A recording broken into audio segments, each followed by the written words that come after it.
Em Malaquias, capítulo 1, vamos ver os versos de 1 a 5.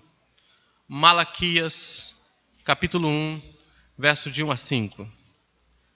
Malaquias, capítulo 1, versos de 1 a 5. Veja o que diz a palavra do Senhor. Malaquias, capítulo 1, verso de 1 a 5. Assim diz a palavra do Senhor.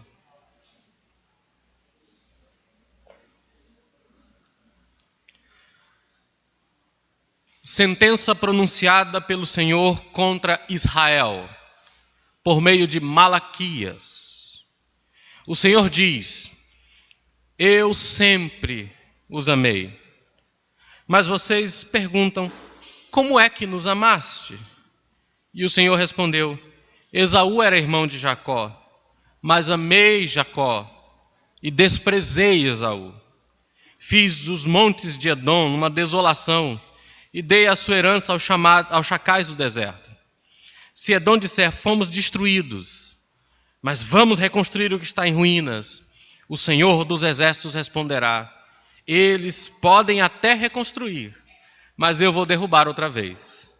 E a terra deles será chamada de terra da maldade, e povo contra quem o Senhor está irado para sempre. Vocês verão isso com seus olhos e dirão: o Senhor é grande, também fora das fronteiras de Israel. Vamos orar. Senhor, em nome de Cristo e para o louvor da Tua glória, estamos diante do Senhor, Pai, para ouvir a Tua palavra e a voz do Senhor nos ensinando. Somos pecadores que precisam ser despertados pelo Senhor.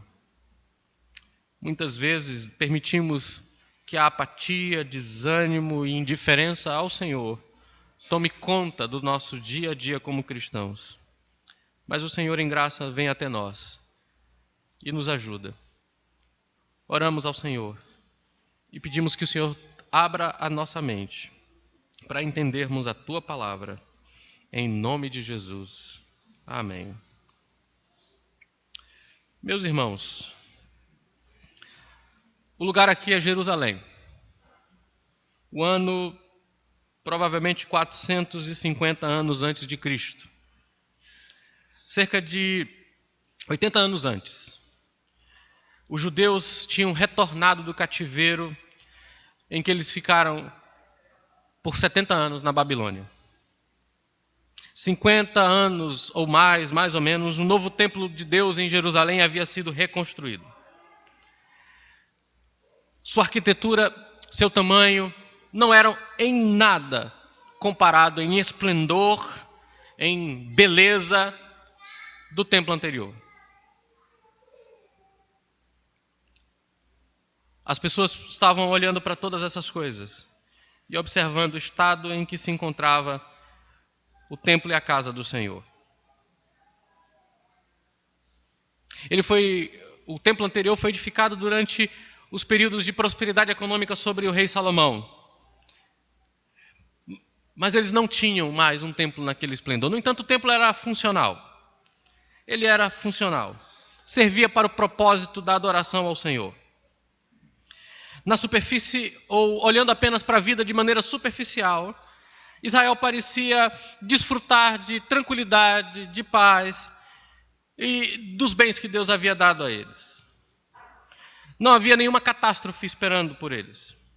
Nada terrível estava sendo prometido pelo Senhor. Nada. Não havia nenhuma guerra no horizonte. É verdade, ninguém era muito rico, mas economicamente eles estavam bem. Também é verdade, os judeus ainda estavam sob o domínio dos estrangeiros. Também é verdade, o domínio dos persas. Mas, no entanto, eles voltaram para a terra prometida. O templo foi reedificado. E as pessoas agora podiam voltar a viver suas vidas de adoração diária a Deus. E eles estavam finalmente assentados. Mas existia um homem, Malaquias, o profeta, que no meio dessa aparente calma, estava com o coração quebrantado. O coração dele estava perturbado. Ele não estava tranquilo. Ele estava profundamente perturbado pelo que estava acontecendo com a nação. E então, Se você olhasse pelas ruas, às vezes você poderia vê-lo ansioso. Em outros momentos você o veria e aparentemente ele pareceria furioso. Às vezes você poderia até encontrá-lo com lágrimas nos olhos. Ele tinha um peso sobre ele. Ele tinha um peso sobre a sua mente. A palavra que a nossa versão e a minha versão traduziu como sentença, aqui no hebraico é uma palavra que significa, que algumas versões traduzem como oráculo, no verso 1, vem de uma palavra que significa um peso, um fardo. O coração de Malaquias está pesado, com fardo. E a pergunta é, será que há algum problema na casa de Malaquias? Será que ele está tendo problemas no trabalho dele? Será que ele está vislumbrando uma nova guerra chegando? Não. O peso de Malaquias é porque ele tem uma mensagem de Deus. Aliás, esse é o significado do seu nome, o mensageiro de Deus. Meus irmãos, nós precisamos parar aqui e pensar um pouquinho. Os homens de Deus nem sempre são pessoas que parecem estar o tempo inteiro felizes. Não é porque eles não se regozijam, ou não há nada porque eles se regozijarem e alegrar. Eles são filhos de Deus. Eles têm seus pecados perdoados. Eles têm o Espírito de Deus habitando em seus corações. Eles sabem que eles estão destinados às glórias celestiais no reino dos céus. Não é porque eles estão desapontados com Deus, ou porque há algum tipo de angústia e peso na vida deles. Não. Não é nada disso. Às vezes, e não é porque eles não tenham nenhuma alegria, porque Cristo dá ao seu povo paz e alegria. Não. É porque às vezes os homens de Deus, eles podem ver o mundo do ponto de vista de Deus. Eles veem as coisas do ponto de vista do olhar do Senhor. Ao profeta foi dado uma especial intuição para ver a sociedade como Deus a vê. E para ver a situação como Deus a vê e sente. É isso que está acontecendo aqui. Ao olhar para as... E esse é um pensamento que a gente encontra na Bíblia o tempo inteiro. Por exemplo, em Mateus capítulo 23, o Senhor Jesus Cristo olhando para o povo e para a religião de Jerusalém, sem vida, teimosa, amarga, ele chorou sobre os pecados daquele povo. Em Mateus capítulo 23, ele diz: quantas vezes eu quis ajuntar você como uma galinha junto aos seus pintinhos, mas vocês não quiseram. Paulo, por exemplo, quando em seu zelo missionário, encontrou com seus amigos na antiga cidade de Atenas, o Novo Testamento diz que ele foi grandemente perturbado ao ver a cidade cheia de ídolos. Homens que vivem próximos de Deus não podem ser, homens que vivem perto de Deus podem ser muitas vezes homens tristes. Eles podem ser terrivelmente feridos pelo pecado das pessoas e os seus mesmos. Quando ele olha o pecado ao redor deles, eles sentem isso. Não numa autojustiça que se considera superior aos outros. Não numa forma de ver-se como um mais santo do que o outro, mas porque eles veem o pecado como ele de fato é. E eles veem o que o pecado está fazendo com aquelas pessoas que eles amam, com o povo que eles amam. E eles sabem que isso não é bom. Eles veem o pecado como um insulto terrível ao Deus de amor. O pecado tem feito com que muitas pessoas queridas sejam levadas ao inferno. Que Deus não está sendo amado. Deus não está sendo glorificado como ele deveria ser. Por isso eles estão com um peso, com um fardo. E de repente você olha, às vezes, para um dos nossos líderes, o presbítero, e diz: o presbítero não está bem. Alguma coisa não está legal. Às vezes eu ligo para um presbítero da igreja: ei, meu irmão, dormiu bem? Não, acordei de madrugada, não consegui mais dormir, as preocupações com a igreja tomaram conta do meu coração, fiquei orando a noite inteira. Às vezes você olha para o seu pastor e vê que o semblante dele não está bem, ele parece irritado, zangado, distante. temos um peso em nosso coração. Malaquias está com peso. Malaquias está carregando um tipo de fardo em seu coração. E não é um tipo de mensagem que ele gostaria de ter para pregar. Mas ele é um embaixador de Deus. E ele deve falar a sua mensagem. Quer o povo goste, quer o povo não goste. Não importa. Eles precisam ouvir o que Deus tem a dizer. E ele não tem opção. Deus tem algo para dizer. O texto diz: sentença pronunciada pelo Senhor contra Israel por meio de Malaquias. Em Israel, há um homem com uma mensagem de Deus. E essa mensagem não é para o governador persa, nem para os egípcios, nem para as nações ao redor. O texto diz: pronunciada contra Israel. É uma palavra de Deus para o seu próprio povo. É a mensagem do Senhor para aqueles que lhe pertencem. Tudo está quieto. Tudo parece tranquilo. O que pode acontecer? Não é problema na família. Não é problema no trabalho. É um problema na igreja. É um problema no templo. E na adoração do povo ao nosso Deus. Deus tem algo a dizer sobre isso para Malaquias. E ele também tem algo a dizer sobre isso para mim e para vocês. O livro de Malaquias, ele está buscando acessar um certo problema espiritual que tem se estabelecido durante muito tempo nas igrejas evangélicas e nas pessoas que têm se tornado cristãs por muito tempo, e particularmente as pessoas que já têm muito tempo de vida cristã são suscetíveis. Muitos anos têm se passado. E no início, quando as coisas começaram, nós começamos com muito gosto, com muito fervor, com muita dedicação. A maioria de vocês aqui, quando iniciou a vida cristã, era extremamente dedicado ao Senhor. Aqui, os primeiros anos, quando eles retornaram do cativeiro, tudo parecia muito intenso, muito forte. Há um paralelo aqui. Mas agora, o tempo se foi. E desde o primeiro momento do seu compromisso com Cristo, quase imperceptivelmente, seu estilo de vida, de fé, tem começado a experimentar uma certa erosão. E aquela urgência espiritual está sendo abandonada. As coisas ao redor da sua vida, as tentações, o estresse, têm esfriado a temperatura da sua vida espiritual. Até mesmo os jovens, com a sua dedicação aventureira como verdadeiros discípulos de Jesus, têm se tornado, na nossa igreja, muitas vezes, aqueles pilares estéreos e inamovíveis que a gente encontra na igreja. Aquele primeiro compromisso foi embora. Não há mais dedicação às missões. Não oramos mais como deveríamos. Não dedicamos mais tempo à palavra de Deus. E, pouco a pouco, a mentalidade do mundo vai tomando conta da nossa forma de viver. E eu quero deixar uma coisa clara aos irmãos aqui. Não há nada de errado em você ter uma vida dedicada ao seu trabalho para sustentar a sua família.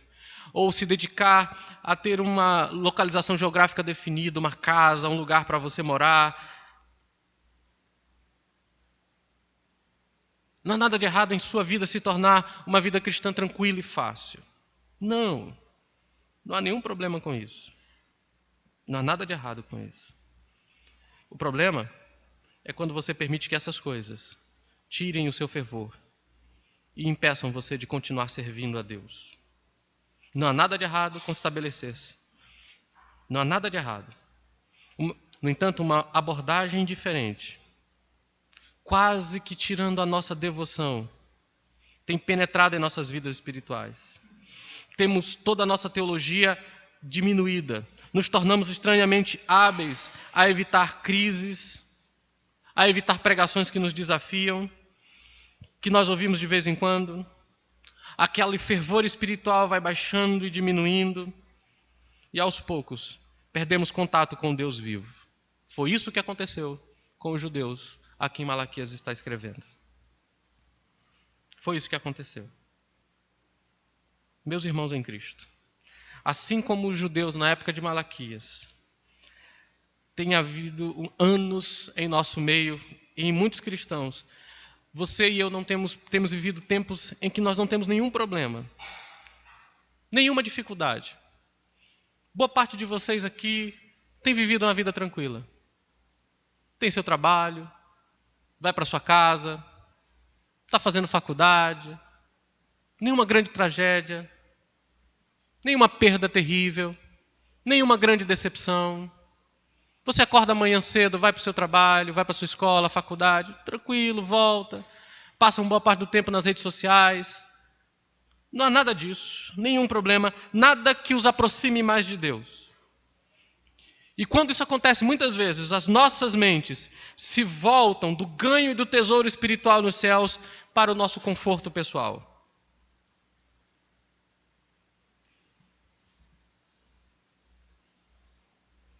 E nós pensamos algo parecido como: nós usaremos a nossa nova casa para o Senhor.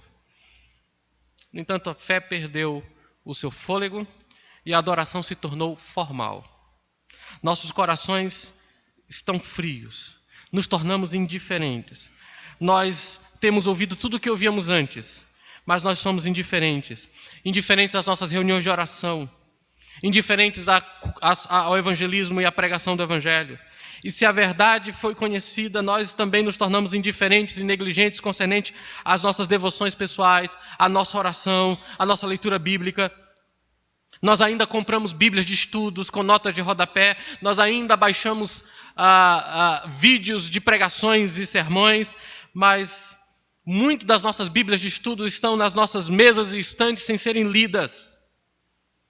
E o tempo que você e eu gastamos com a Escritura é cada vez menor. E essa indiferença tem se tornado uma infecção no meio da igreja. À medida em que sentimos o estado da vida espiritual de outra pessoa, das várias formas, de algum modo isso se espalha através da congregação, e a igreja se torna morta, a igreja se torna formal e até mesmo hipócrita. É por isso que precisamos do livro de Malaquias. Ele está aqui para nos falar sobre essa degeneração espiritual, sobre aquilo que alguns teólogos chamam de fossilização da fé. É um livro onde o povo de Deus está frio e indiferente, e Deus tem uma sentença contra eles, e os está acusando por causa do seu declínio espiritual. E durante nossos encontros, o Senhor acusará cada um de nós aqui do nosso declínio espiritual através desse servo maravilhoso, o nosso irmão Malaquias. Através do livro, há um refrão repetido, há uma estrutura que se repete o tempo inteiro. O Senhor diz: vocês têm feito isso. E então, eles perguntam, e então ele diz: eu sei que vocês vão reivindicar a ignorância e vão dizer: como que a gente tem feito isso? Mas ouça, você sabe o que eu estou falando e você não quer parar. É assim que Malaquias vai falar.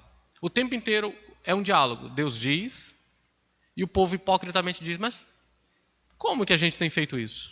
De que modo a gente tem feito isso? Ao falar dessa forma, Malaquias revela o grande despertamento e a sensibilidade e os exatos pensamentos e sentimentos dos nossos contemporâneos, que é uma das marcas do verdadeiro profeta.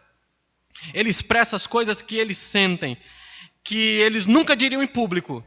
Ele expõe o auto-engano sobre a vida espiritual, que eles estão tão prontos a se enganar e a ocultar. Os judeus piedosos nunca diriam sarcasticamente, por exemplo: como Deus nos tem amado, ou é vão servir a Deus. Em público eles jamais diriam isso. No entanto, era algo que estava dentro do coração deles. Muitas vezes, em nossa fraqueza espiritual, em nossa cegueira espiritual, cristãos pensam dessa maneira. Embora, é claro, eles apresentam um rosto diferente quando eles se sentam todo domingo para ouvir um sermão. Só que Deus vê tudo. E Deus expõe isso no livro de Malaquias. E Ele mostra aonde essas atitudes estão erradas. E Ele vai dizer para você parar com isso. Ele mostra por que essas atitudes estão erradas. O livro de Malaquias é um chamado ao arrependimento da religião fria, indiferente, E ainda mais importante, ele mostra a forma de voltar para a genuína fé ao Senhor. O Senhor que não muda. Malaquias 3,6 diz: eu, o Senhor, não mudo. Por isso é que vocês permanecem. Porque eu, o Senhor, não mudo. Por isso vocês, filhos de Jacó, ainda não foram destruídos. Vamos para a primeira pergunta. Malaquias então endereça. Isso é o que diz o verso 1. Veja a primeira pergunta. O amor de Deus pelo seu povo. Veja o que Deus diz. Esses versos de abertura colocam diante de nós essa relação informal, descuidada, sem vida do povo de Deus com o próprio Deus. E agora é pesado aqui o assunto. É uma coisa terrível, porque é colocada no contexto do amor de Deus. Veja o que Deus diz, verso 2. O Senhor diz: eu sempre os amei. Eu amei vocês, diz o Senhor. Cerca de 1500 anos antes do tempo de Malaquias, Deus salvou um homem chamado Abraão e fez uma aliança com ele. Deus incondicionalmente prometeu abençoar Abraão e fazer dele o pai de muitas nações. E através dele todas as nações do mundo seriam finalmente abençoadas. Deus então fez com que Deus faria com que o ancestral de Abraão, o Messias, Jesus Cristo, se tornasse o Salvador do mundo. Posteriormente, quando em uma sessão, uma parte dos descendentes de Abraão, quando eles estavam escravizados no Egito, Deus usou grande poder para resgatá-los, com Moisés guiando-os do êxodo do Egito, tirando eles da escravidão. Ao redimir essa nação de sua escravidão, Deus fez outra aliança, dessa vez com toda a nação. E essa aliança foi feita no Monte Sinai. E foi colocada diante da nação para que eles escolhessem servir a Deus. Se eles fossem obedientes a eles, Deus os abençoaria como nação. Mas se seus corações se voltassem dele, e se voltassem as costas para ele, se tornassem pecaminosos e desobedientes, Deus os puniria. No entanto, mesmo em meio à punição, Deus tinha propósitos amorosos para essa nação como um todo. Ele os puniria para trazê-los de volta ao arrependimento, de modo que eles pudessem voltar-se para ele e experimentar as bênçãos novamente. Isso está em Deuteronômio capítulo 30. Deus determinou abençoá-los e cumprir as suas promessas a Abraão. Deus amou essa nação de judeus de uma forma que ele nunca amou outras nações. Ele desejou abençoar essa nação de uma forma que ele nunca abençoou outras nações e nunca teve o propósito de abençoar. O que fez a insinceridade e a indiferença pecaminosa para com Deus dos contemporâneos de Malaquias, uma coisa terrível e destruidora, era o fato de que Deus os amou. Eles eram um povo privilegiado. Eles eram um povo privilegiado acima de todas as nações. De todas as nações na face da terra. Eu amei vocês, diz o Senhor. Talvez você e eu lembremos de momentos em nosso relacionamento com os nossos filhos e com nossos pais, em que nós ajudamos os nossos filhos e os nossos pais a sentirem uma culpa maior do crime que cometeram no contexto do amor. Por exemplo, eu lembro de uma criança que certa vez disse que fez uma coisa errada, muito errada com os seus pais. Ele pegou um dinheiro da bolsa da mãe e comprou uma goma de mascar. E ele construiu um poema dizendo assim: o que tornou pior o que eu fiz é que minha mãe me trouxe algumas gomas de mascar depois, por ser uma criança boa e por sempre obedecê-lo. Isso fez com que eu me tornasse pior no coração e doesse mais o meu coração. Você pode imaginar, por um pouco de momento, a vergonha, a solidão, em meio à bondade da mãe, aquela criança se sentindo culpada? À medida em que seguimos a história do povo de Deus, de Abraão ao Novo Testamento, nós olhamos lá que através da vinda de Jesus Cristo, o perfeito Israel, aquele por meio de quem nós seríamos salvos, nós, que pela fé estamos em Cristo, nos tornamos filhos de Abraão. nós encontramos uma nova aliança na qual Jesus inaugurou pelo seu sangue. Uma aliança na qual nos comprometemos com Deus, meus irmãos. E nos comprometemos com Ele integralmente. Ele agora não é mais o Deus de Israel.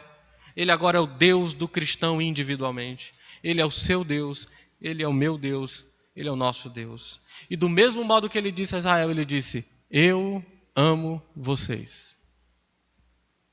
O que faz com que, meus irmãos, a nossa vida cínica de fé seja algo tão terrível e pesado, é que nós roubamos de Deus o justo direito de ser louvado. Porque por trás disso está o grande amor de Deus por nós. Se você tem crescido de uma forma indiferente e descuidada no contexto do amor de Deus, se isso tem crescido em você, você tem ferido e tirado e roubado o direito do Senhor de ser adorado por você. Eu tenho amado vocês, diz o Senhor. Nós vivemos numa era cínica, em que toda a ideia do amor tem sido debatida. O mundo olha para o amor em termos sentimentais. Na igreja, o slogan Deus ama você tem se tornado tão familiarizado que quase perdeu o significado para muitas pessoas. A mensagem cristã do amor de Deus é a mais dinâmica e a mais transformadora e satisfatória mensagem da terra. E contudo, nós não damos um segundo pensamento, nós colocamos em segundo plano essas coisas. É uma coisa extremamente poderosa quando você sabe que seres humanos amam você. Muitas pessoas têm dado a outros significado para a vida, encontrado sentido para a vida, porque eles são realmente amados por essas pessoas. Eles sentem que eles podem, que os seus problemas da vida, que as lutas que eles passam, são diminuídas quando eles entendem que uma outra pessoa tem afeição por eles. O amor humano é uma grande coisa. Um filho que sabe que é amado por sua mãe ou por seu pai, sente-se segurança. Quão maior, meus queridos, é implicado esse verso 2 para nós. Eu tenho amado vocês, diz o Senhor. Isso aqui é o paraíso. Nos céus, Deus é o centro de todas as coisas. Nos céus, os anjos se prostram em santo êxtase diante do Senhor. E há uma incrível e terrível música, incrível, extraordinária música de louvor ao seu nome. Que a Bíblia diz que é como se fosse o som de muitas águas ao redor do trono. E assentado no trono está, sabe quem? Alguém que disse para nós: eu amo vocês. Eu amo vocês. Jesus diz: o Pai mesmo ama vocês, porque Ele me amou, e Ele tem...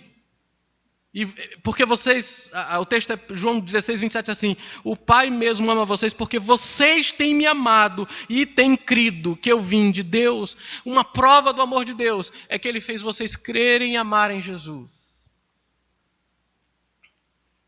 Vocês lembram como alguns anos atrás, 1 ou 2 anos atrás, aliás, quase todo ano agora tem sido isso, toda a excitação no mundo inteiro, ao redor do nascimento do filho do príncipe William. A vida do menininho, aquela coisinha bonitinha, né? E as pessoas falando do incrível privilégio que aquela criança vai ter de nascer na família real. Que privilégio incrível é ser a menina dos olhos da rainha da Inglaterra. O netinho, o bisneto tão querido. O que significa nascer, por exemplo, na posição que ele vai nascer, ou que já nasceu? Que coisa incrível é exatamente morar no palácio de Buckingham e o mundo inteiro aos pés deles. Mas, queridos, isso não é nada, é tolice, bobagem. Quão inexprimivelmente mais privilegiado nós somos por sermos a menina dos olhos de Deus. O Rei de amor que andou na terra, cujas vestes trazem luz e vida àqueles que o tocam. Deus em carne, o melhor homem que já viveu e que é Deus ao mesmo tempo, ama você. Cristão, o mais alto rei da terra, o criador do universo, que fala uma palavra e milhões vêm à existência, ama vocês. O Senhor Deus, diante de quem os Estados Unidos, a Rússia e todas as nações da terra são como um pequeno pó numa balança. São nada para Ele. E com uma única palavra Ele poderia destruí-los. Ama você, pessoalmente. Você é aquele em quem, por causa de Jesus, o Senhor se deleita. Você é alguém a quem o Senhor se regozija quando canta lá como o jovem pai sobre o nascimento de Zacarias, o bebê. Vejam lá Zacarias 3,17. Um pouquinho antes, né?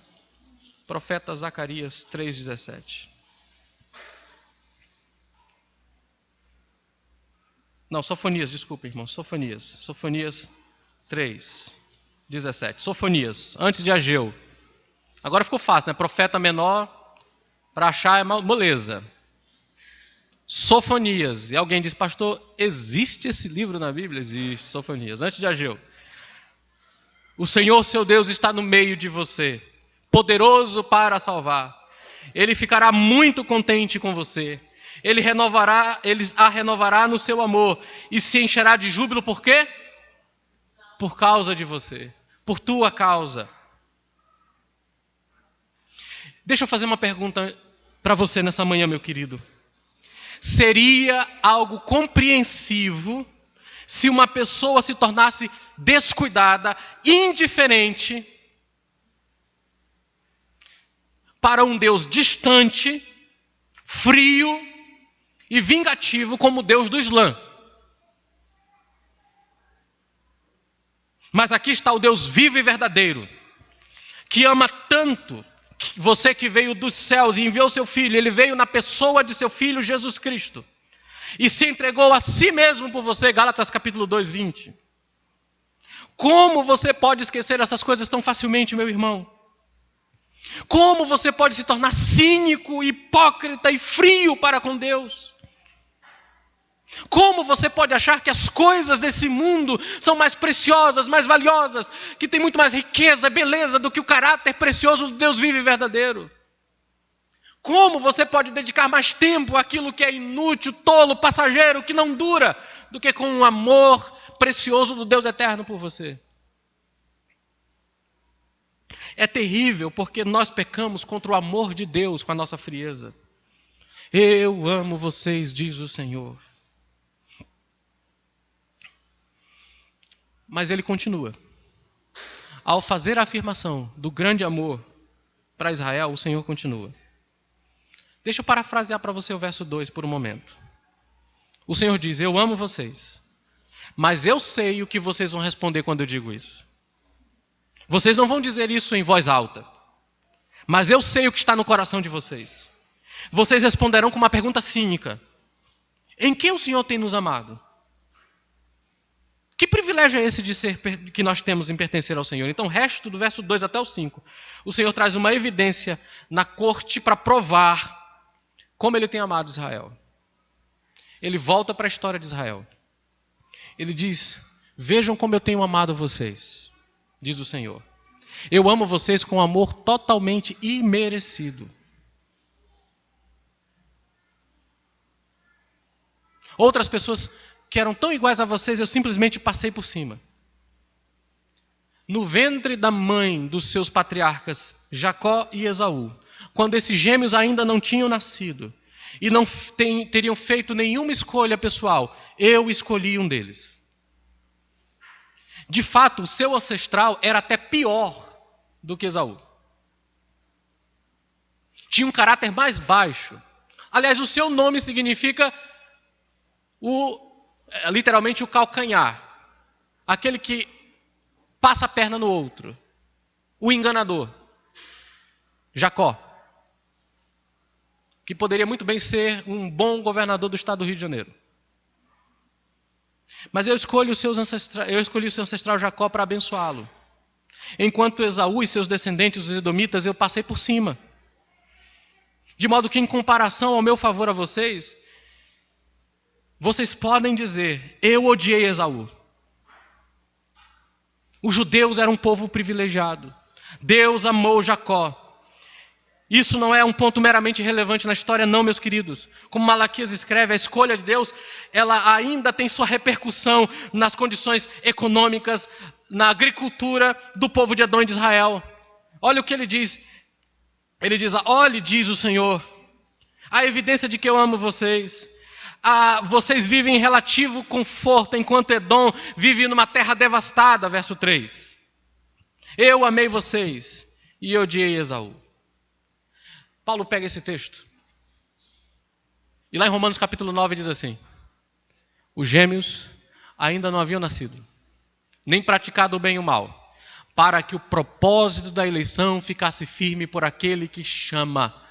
Fora dito, o mais velho servirá ao mais novo. Como está escrito, amei Jacó, odiei Esaú.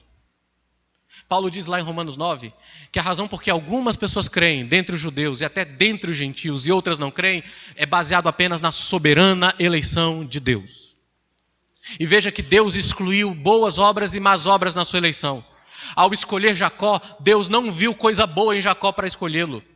E ao rejeitar Esaú, Deus também desconsiderou as obras de Esaú. Os dois não haviam feito bem ou mal. Deus não escolheu eles baseado em suas obras, mas em sua soberana vontade, para que o propósito da eleição ficasse firme por aquele que chama. Esaú e todos os reprovados serão condenados por seus pecados. Os eleitos serão salvos pela graça, mas na escolha soberana de Deus, daqueles que serão seus, e na rejeição dos reprovados, Deus não considerou boas obras ou más obras. A sua eleição é soberana. E você, meu querido, é objeto do soberano amor eletivo de Deus. O cristão é mais privilegiado que qualquer outra pessoa na terra. E talvez você pergunte, como é que eu sou privilegiado? Dizem as pessoas. Deus lá atrás, antes do mundo existir, Ele aponta para lá, para a doutrina do seu pacto de amor na eleição, quando na eternidade passada, Deus Pai, Deus Filho, Deus Espírito Santo entraram em eterno acordo quanto àqueles que seriam salvos e toda a obra que seria executada. Antes do mundo existir, diz as Escrituras, assim como nos escolheu nele antes da fundação do mundo, para sermos santos e irrepreensíveis diante dele, e em amor nos predestinou para a adoção de filhos para si mesmo, por meio de Jesus Cristo, segundo o beneplácito da sua vontade, ou como diz João 6,37, aqueles que o Pai me deu virão a mim, e o que vem a mim de maneira nenhuma os lançarei fora. Deus sempre amou você. Antes do mundo existir, Deus já amava você. Antes que os primeiros seres espirituais cantassem louvores ao Senhor diante do seu trono, Deus já amava você. Em seu coração Ele havia escolhido você para pertencer a Ele. Deus aponta de volta para a sua própria história. Talvez para os encontros aonde você ouviu o Evangelho. Outras pessoas estavam no culto junto com você. Pessoas legais, pessoas aceitáveis, mas tão pecadoras quanto você. Mas o Senhor abriu o teu coração. O Senhor deu fé a você, como Ele fez no coração de Lídia. E se você crê nessa manhã em Jesus, a única razão para você crer é o grande amor de Deus por você. E creram todos os que haviam sido destinados para a vida, diz as Escrituras. O Senhor abriu o seu coração para você confiar em Cristo e ser salvo, enquanto Ele passou por cima de outros. O Senhor ama você. Essa é a evidência. Jovem cristão, talvez o Senhor tenha feito você crescer num lar cristão. Olha que sorte você tem. Eu não nasci num lar cristão. Meus pais não me ensinaram o Evangelho. Eu não tive esse privilégio. Não tive esse privilégio. Talvez você tinha uma mãe e um pai que oraram por você, que oraram por sua conversão, enquanto outros não tinham ninguém para orar por eles. Meus pais nunca elevaram uma única oração ao meu favor. Seus pais se colocaram diante dos portais celestiais diariamente, em seu favor, orando para Deus abençoar sua vida. E por isso você hoje é um filho de Deus. enquanto outros não têm nenhum desses privilégios. O Senhor ama você. Essa é uma evidência.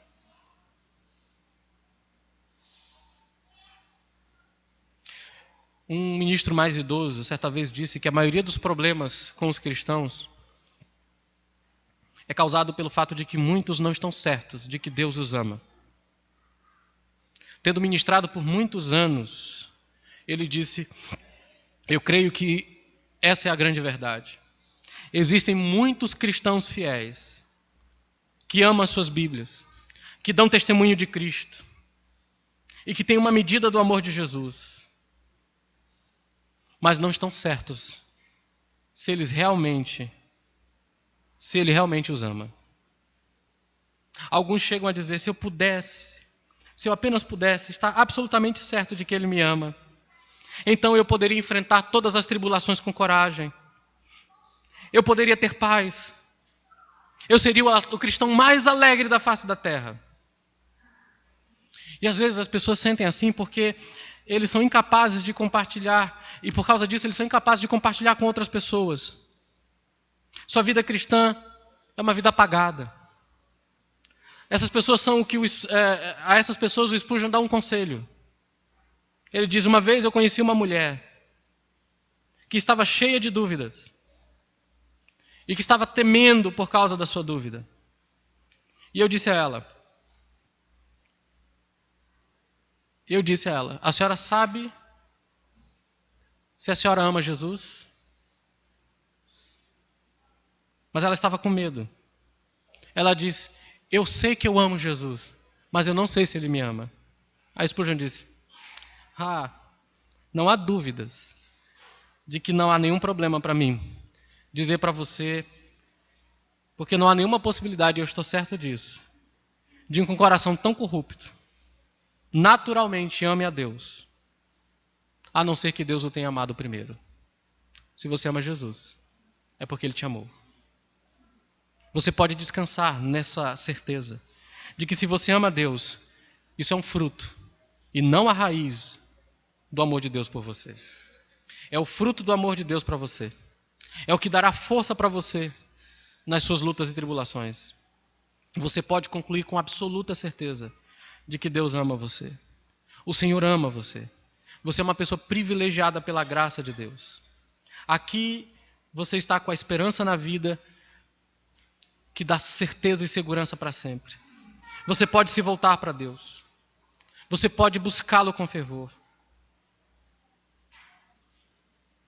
Não busque nada mais do que o prazer no Senhor. Ele ama vocês. Essa é a primeira coisa. Eu tenho amado vocês, diz o Senhor. Em que você tem nos amado? Esaú, irmão de Jacó? Eu escolhi vocês. Vamos orar? Ó Deus eterno e precioso, nessa manhã diante de Ti temos a Tua palavra, perfeita, rica e abençoadora. Oramos para que o Senhor abra nossas mentes para o Teu precioso amor. Que nosso coração se alegre abundantemente em Ti. Que a frieza, indiferença, que o secularismo de nossas vidas seja substituído por fervor, devoção e dedicação. E que o Senhor comece abrindo o nosso coração para a certeza absoluta de que somos amados por Ti. Toda a glória seja dada ao Teu nome. Em Cristo Jesus. Amém.